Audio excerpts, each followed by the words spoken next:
Thank you very much, and we're honored to receive you, and thanks for the visit. We all have admired and respected you from your time as governor of the central bank. You brought a certain credibility and integrity into monetary management at the central bank during your period in office. And we all admired you from a distance. Of course, Ghana and Nigeria, if you take West Africa, are the two economic leaders. And if you look at the bulk of economic activity and trade, Ghana and Nigeria, control a good percentage of the trade between ourselves. And so it was only natural that when we came into office and you were central bank governor, at the time Insata also became central bank governor, it was only natural that we should work together, and especially like you said, you did a yeoman's job stabilizing the Nigerian banks. The Nigerian banks had forayed into Ghana's financial space, and so when the flu spread in Nigeria, there was a panic, that it was going to infect their branches here, but people were reassured, and you did a good job turning them around. And I think the job you did laid the foundation for the strength of the Nigerian banks today. They are some of the strongest banks you can find anywhere in Africa. Zenith, Access Bank, all of them, are performing very, very well in our own financial space. And so I want to thank you for that. After that, you left and assumed royal duties. And of course, we know the ups and downs of politics in Nigeria, and so we're very disappointed when I heard that you had been taken out as Emir, and so of course we were joyous again when you took your rightful place. We inherited a quite dire situation. In the last 8 years, our rate of debt accumulation accelerated so fast under the last finance minister, and of course, the economy was facing challenges, and so it was not surprising that when COVID hit, the economy virtually crashed, and the previous government had no option but to go into an IMF program, and then also to declare debt default. And of course, the pain of a debt restructuring occurred, and it created quite a difficult impact on our people, especially when it came to the domestic bonds. There were pensioners who had put their life savings into bonds and all that. And so people took a haircut, and apart from that, the tenor of the bonds were stretched out. And so it's had a very negative and devastating impact, not only on individuals, but also on businesses that invested some of their capital in these bonds. Fast forward, we got approval from the official creditors under the G20 framework for debt treatment. And so we are on a restructured debt track. And as and when the payments become due, we have met all the payments. And so things are looking well. The economy has stabilized, the currency has strengthened, and also stabilized. Inflation was at 23.8% in December, is now to 6.3%. So everything shows, that things are working out quite well.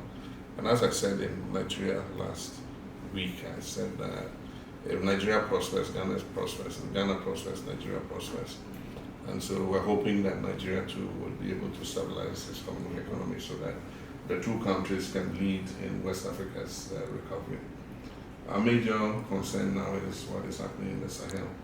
And so when I came into office, I noticed that there was a big issue of mistrust amongst the leaders and the Sahelian partners. And so I decided to build a bridge and see how we could, break the ice between our two people, and then recover some of the trust that had, been impugned. Happily, they warmed up, and I think that today we're in a much better position than we were about a year ago. we need to work together to safeguard our sub-region. The three AES countries cannot fight this armed groups alone. They need the support of all of us. And so right now what we're working on is a platform that is acceptable to them for us to be able to collaborate on fighting the armed groups. And it's not been easy because they object to some leaders. They say they are agents of new colonial powers and all that. But we cannot give up. We continue to work on it. Recently, there's been an incident with the Nigerian aircraft. Happily, I mean, the foreign minister went and they've released the air crew. I'm sure that subsequently they would also release the aircraft. We've tried to send signals to them, you know, in order not to heighten tensions between our countries. So we'll continue doing that work, but we know that, I mean, people like you are in the background, and that we can count on your support, you know, in being able to make our sub-region a safer place and to create prosperity for all our people. Sheikh Wadud's Maulidi is a well-known, you know, event on the calendar, and I've attended it several times. And often when he does it, he invites, you know, eminent people from all over West Africa, and so I'm not surprised that you are attending this one. And so I wish you well in the activities that you're involved in. We'll take note of your presence and make sure that you have a safe and pleasant visit while here in Ghana. And I'm sure that in the future we'll find time and also pay a return courtesy call on you in Kano. I lived in Kano for a few years. I'm sure most people don't know, but I said it in Ile-Ife yesterday. I lived in Kano for a few years. When my father was living in exile in Nigeria, I was sent off by my brothers to go and be with him. He needed somebody to be company with him. So I stayed with him for some time. And then I tried to get into Ahmadu Bello University. I had a relative in Kano. So I went and lived with him to go through the application process and all that. So I lived in Kano for almost a year and a half.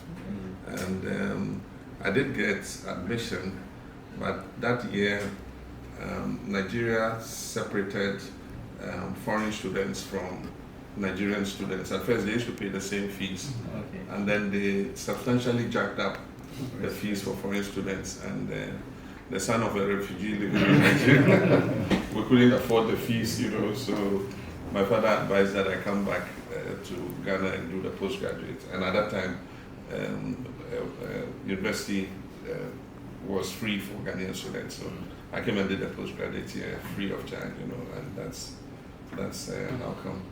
So I know Kano quite well. Yes, and so you're welcome again. Thank you. Your Excellency, I must confess I was jealous to see that your first visit was to Ile-Ife, not to Kano. I've been trying to reach the Oni to protest. Yes. I look forward to receiving you. We'll equalize when I come to Kano. So this is a copy of my book, which Yes. I published in 2016, Yes. Okay. and modernity, Okay. and your interfaith. If I'd known, I would have brought you a copy of the book. Yes. So, but, Yeah. thank you. I'll lend it to him today. Thank you so much. Thank you, sir. Thank you so much. Kindly come. Well,